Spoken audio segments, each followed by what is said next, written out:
시편 85편 10절에서 13절. 인애와 진리가 같이 만나고 의와 화평이 서로 입맞추었으며 진리는 땅에서 솟아나고 의는 하늘에서 구워보도다. 여호와께서 좋은 것을 주시리니 우리 땅이 그 산모를 내리로다. 의가 주의 앞에 앞서가며 주의 길을 닦으리로다. 아멘. 하나님 은혜를 감사합니다. 오늘 이 시간에도 토요일날 비가 오지만 이 시간에 주님 앞에 나와 찬양으로 나아가 기도로 나아가며 주님 만나기를 원합니다. 주의 성령께서 오늘 이 시간에 우리의 마음을 두드려 주옵시고 우리의 심령 가운데 주의 성령께서 물 붓듯이 쏟아 부어 주시옵소서. 예수님의 이름으로 간절히 기도 올려옵나이다. 아멘. 의와 화평의 입맞춤이라는 그러한 제목입니다. 연애하는 거죠. 입맞춤. 그리고 누가 만났습니까? 인애와 진리가 만나서 데이트를 한 겁니다. 인애와 진리가 데이트를 하는데 무엇으로 입을 맞춥니까? 의와 화평이 서로 입맞춘다 라고 이렇게 말씀을 하고 있습니다. 오늘 이 시편 85편의 기자는 바로 이와 같이 문학적인 시적인 아름다운 표현으로서 우리 인생이 하나님과 하나님의 그 공의와 하나님의 그 인자심과 그 사랑 앞에 어떻게 나아가며 어떻게 주님과의 관계가 아름다운 관계로 승화시키며 나가는 것을 지금 오늘 여기에 말씀을 통해서 이야기하고 있다라는 것입니다. 이 시편 기자는 그렇게 상황이 썩 좋지는 않습니다. 7절에 보니까 이렇게 말하고 있죠. 시편 86편의 그 7절에 보니까 나의 환난 날에 내가 주께 부르짖으니 주께서 내게 응답하시리라. 그렇게 말씀을 하고 있습니다. 그리고 오늘 여기에 시편 85편에 제가 10절에서부터 13절까지 읽었습니다마는 89편에도 이와 같은 말씀이 있습니다. 공평과 정의는 주님 통치권의 뿌리가 된다라는 것입니다. 그리고 그 뿌리 토대 위에 사랑과 진실은 그 열매를 맺게 된다라고 메시지 성경은 말하고 있습니다. 계속해서 89편 15절을 보니까 찬양의 비밀을 알고 하나님의 찬란한 얼굴 앞에 나와 외치는 백성은 복이 있도다 이렇게 말하고 있는 것입니다. 누가 과연 이 세상에 복이 있는 자입니까? 바로 이와 같이 하나님과의 관계에 있어서 입속에서 찬양이 나오고 그리고 주님의 그 통치권 그 뿌리 아래서 공평과 정의 뿌리 아래서 사랑과 진실의 열매를 맺음으로 주님을 찬양하는 그 택한 백성들이 복이 있다라고 시편 기자는 말씀을 하고 있는 것입니다. 제가 요 며칠 전에 묵상을 하는 가운데 열왕기상 17장의 내용을 깊이 묵상을 했습니다. 거기에는 아주 아름다운 그러한 한 선지자와 그리고 아주 가난 속에서 쩌들어 있는 과부와의 그러한 만남 속에 사랑이 싹튼다라기보다도 하나님의 그 은혜와 진리와 공평과 의로움이 어떻게 싹이 열매가 남는가라는 것을 보여주고 있는데 엘리야 선지자는 이제 처음으로 이제 선지자 사역을 하러 나가는 데 있어서 큰 위기와 고난 속에 숨어서 지내게 되어졌는데, 바로 그게 그릿 시냇가에 도망하여서 숨고 지냈습니다. 어느 날 갑자기 은혜를 받고 엘리야는 왕에게 이렇게 하면 안 됩니다. 이스라엘의 최대 악한 왕, 이 바알, 지금 이스라엘 백성들이 지금 바알 우상 신상에 지금 너무 깊이 빠져 있기 때문에 하나님은 지금 진노의 그러한 기근을 내리실 것입니다. 그렇게 말을 하니까 바로 엘리야는 그 눈밖에 벗어났어. 아방의 그러한 와합 왕에게 도망자의 신세로 지금 그릿 시냇가에 숨어 지내는 그러한 상황이었던 것입니다. 자, 이 그릿 시냇가라는 것은 바로 요단 동편에 있는데요. 시냇가라는 이 말은 하나의 그 골짜기와 계곡이 만나서 조그맣게 흐르는 그러한 조그만 그러한 시냇가인 것입니다. 그곳에 물이 말라버리고 말았습니다. 그곳에서 이제 물도 마실 수가 없었던 것입니다. 기근이 또한 가뭄이 있음으로 인하여서 먹을 것 제대로 먹지 못하고 마실 것 제대로 마시지 못하니 바로 이 엘리야는 너무나도 자기 자신이 한탄스러운 그러한 상황이었던 것입니다.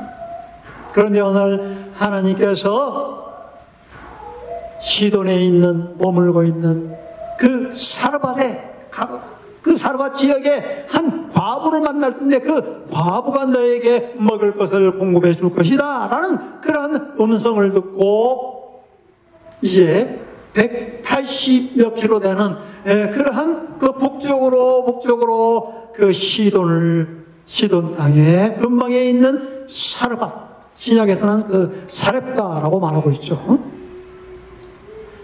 사르밧에 가게 됩니다. 그 당시에는 뭐 차도 없겠죠. 그런데 엘리야 선지자가 말이 또 있겠습니까? 그냥 터벅터벅 하나 짐 보따리 하나 메고 그 80여 킬로나 되는 그러한 정처 없는 그러한 기약 없는 그 길을 떠나게 되어진 것입니다. 바로 이 예루살렘 근처에 아니면 다른 동네에 있다면 분명히 아방의 그 군대로 인하여서 자기는 목숨을 잃을 수밖에 없는 그러한 상황이었던 것입니다. 그래서 제일 그 경계, 이방 나라 이스라엘과 바로 이 이방 경계선인 그 시로와 두돈 그 항구 도시 근방에 있는 단에서 부엘셀바까지 그 이스라엘 경계를 말하고 있죠. 그러니까 제일 북쪽에 있는 그러한 시돈, 그러한 지방에 그곳으로 떠나게 되어진 것입니다. 성경에는 그게 얼마 걸렸는지는 말하지 않고 있습니다.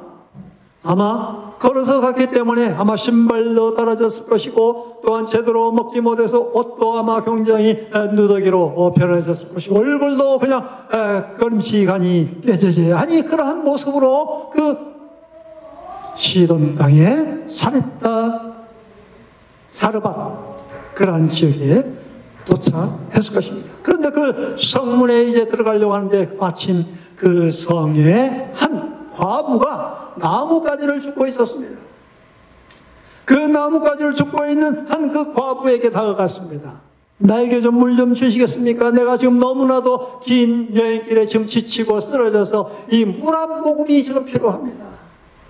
그 여인은 실컷 쳐다보는데 너무나도 남노하고 깨지지 않은 그 모습에 너무나도 불쌍하고 안타까워서 이제 잠시만 기다려가지고 자기 집에 이제 물을 들러 가려고 하는 그 찰나에 또 한 가지 더 요구를 합니다.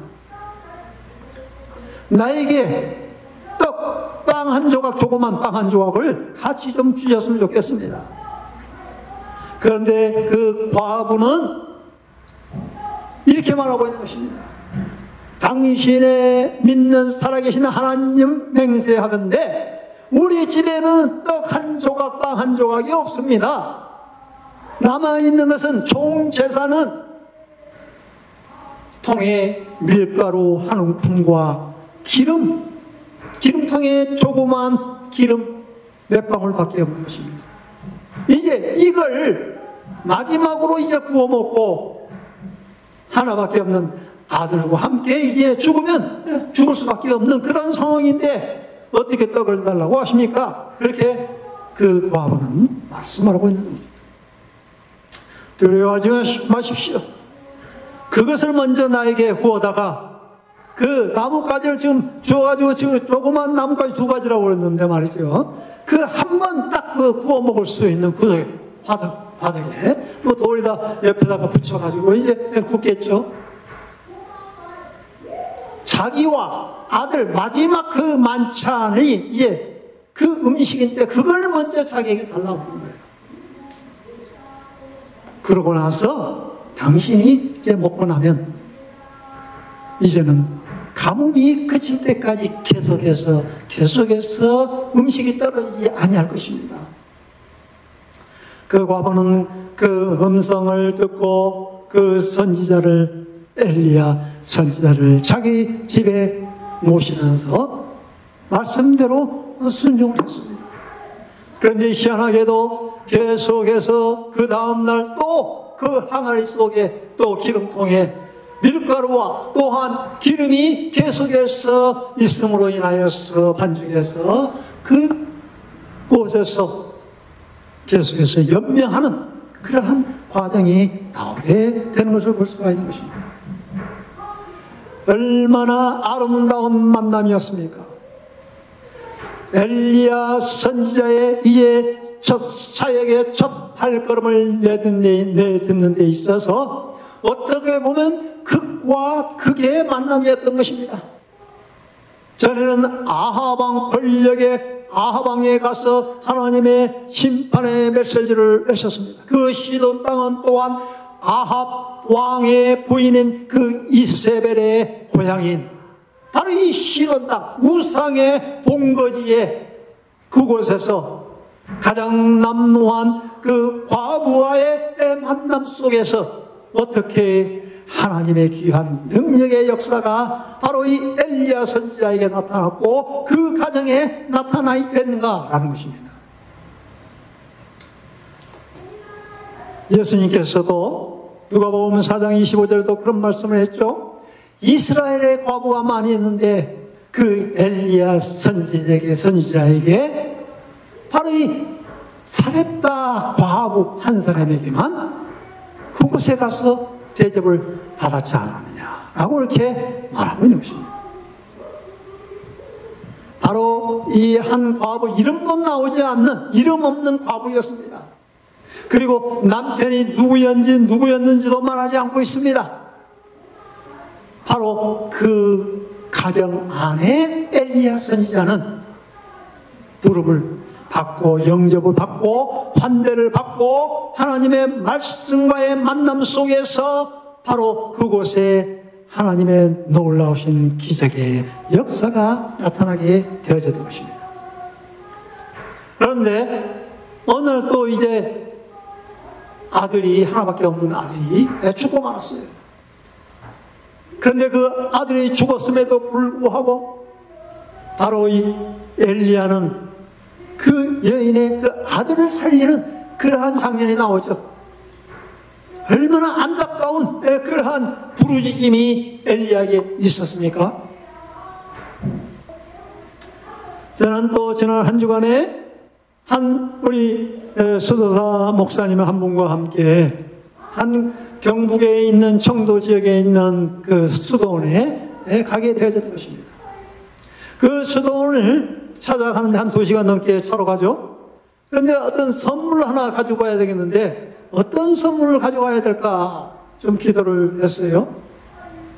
그런데 그 수도원에는 그 차를 원장님과 그곳에 있는 공동체는 이 차가 굉장히 많은 종류가 있었고 제가 듣기로는 바로 그 원장님이 차를 좋아한다고 그래가지고 제가 차를 가져가야 되겠다라고 이렇게 생각하면서 차를 생겼습니다. 근데 제가 지난번에 대만에 갔다 와가지고 차가 마침 하나가 이제 남아있었어요.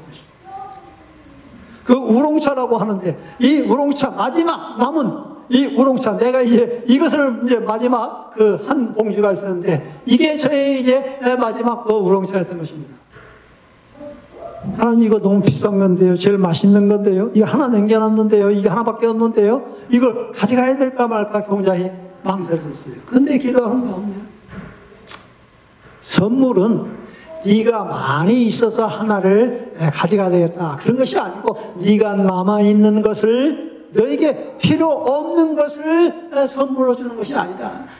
네가 먹어야 할 것, 귀하고 소중한 것을 선물로 줘야만이 그게 참다운 선물이다라는 것을 저에게 깨닫게 해주었어요. 그래서 그것을 가지고, 차를 가지고 그곳에 도착해서 차를 같이 마시면서 그곳에서 엄청난 환대와 사랑과 하나님의 은혜를 저는 맛보고 돌아오게 되었던 것입니다. 오늘 여기에 한 과부도 자기의 가장 소중한 것, 마지막 남은 그 밀가루 한 움큼과 기름 조금, 이것을 먹고 이제 죽어야 되는데 그것을 먼저 엘리야 선지자에게 대접했을 때에 바로 놀라운 하나님의 은혜의 기적의 역사가 싹이 텄다라는 것입니다. 이것이 바로 인내와 진리가 같이 만나고 의와 화평이 서로 입맞추게 되어졌다라는 것을 말씀하고 있는 것입니다. 이 세상에는 여러 가지 만남이 있습니다. 우리는 어떠한 만남을 가져야 되습니까? 하나님의 말씀을 통해서 예수 그리스도의 십자가의 보좌 앞에 나아가 사랑의 그 십자가의 은혜의 깊은 만남이 있을 때 성령을, 우리는 귀한 선물을 받게 되어질 것입니다.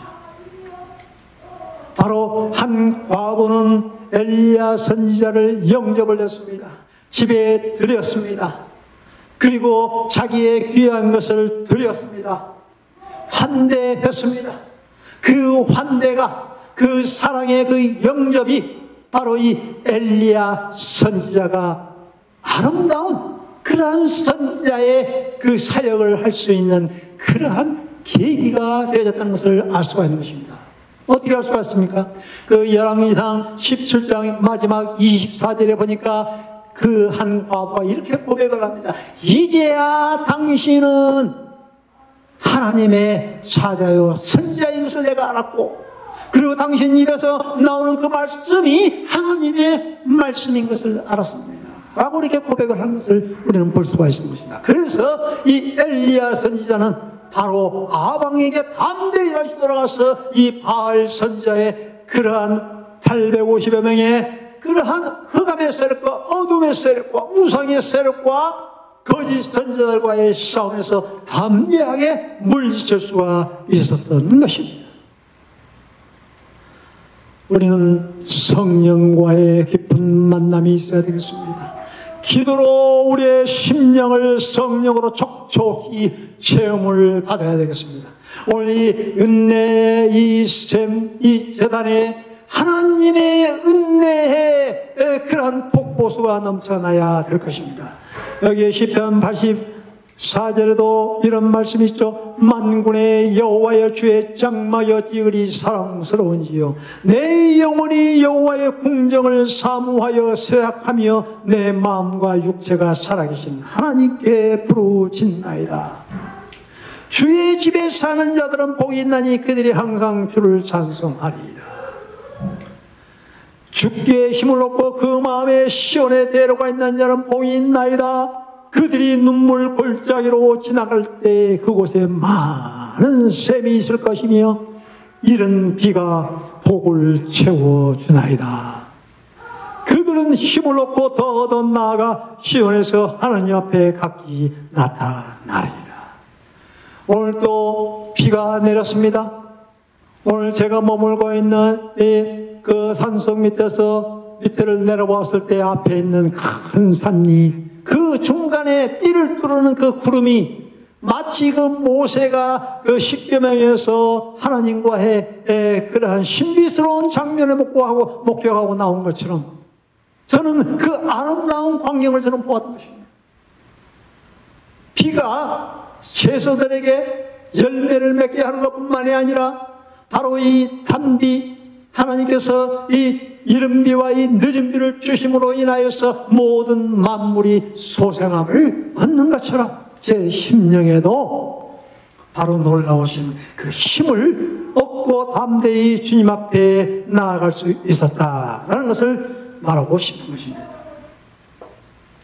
그래서 시편 기자 84편 10절에도 이렇게 말하고 있죠. 주의 궁령에서의 한 날이 다른 곳에서의 첫날보다 나은즉 각인의 장막에 사는 것보다 내 하나님의 성전 문지기로 있는 것이 좋사오니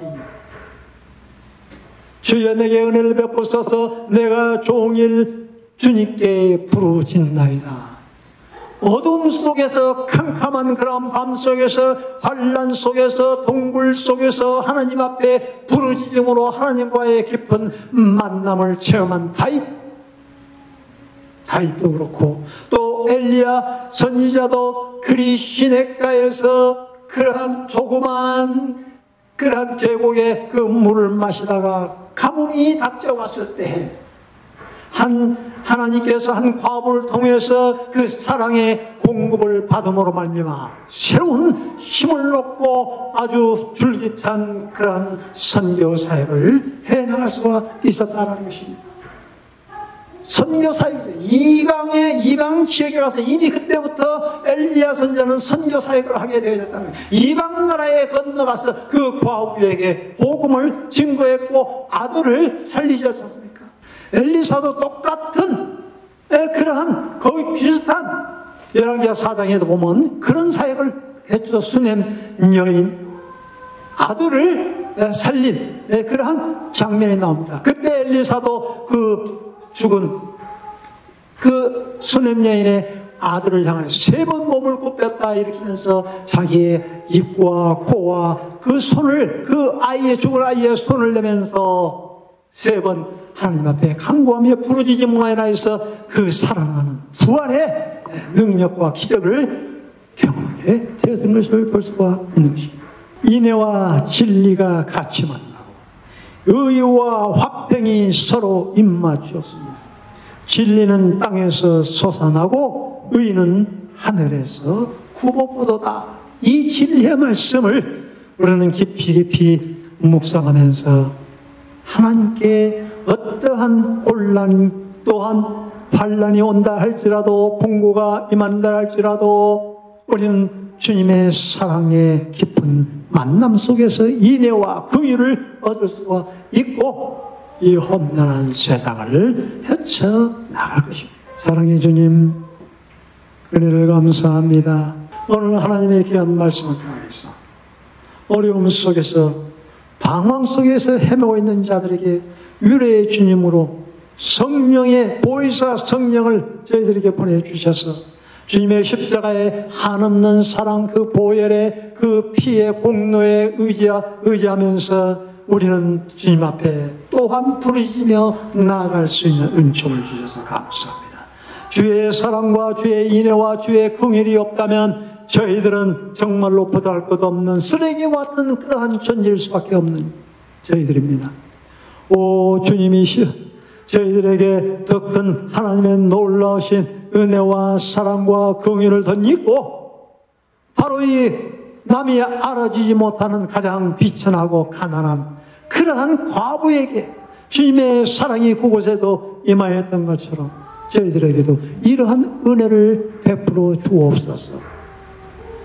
예수님께서 바로 복음을 증거할 때 두로와 시돈 지역에 복음을 증거할 때 한 가난한 이방 여인이 자기의 딸을 귀신 들린 딸을 고쳐달라고 했을 때 나는 이방의 사람들에게는 관심이 없고 잃어버린 하나님의 자녀 이스라엘에게만 관심이 있다.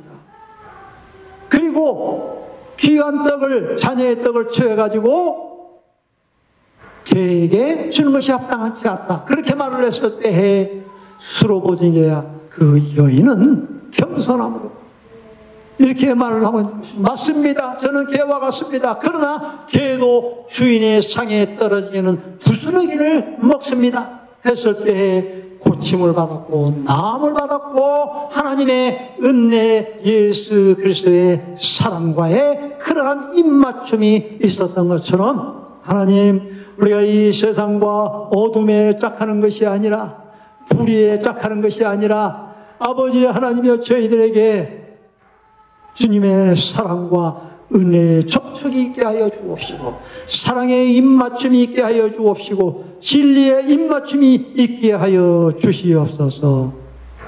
주 예수님의 이름으로 감사하기도 하였습니다. 아멘.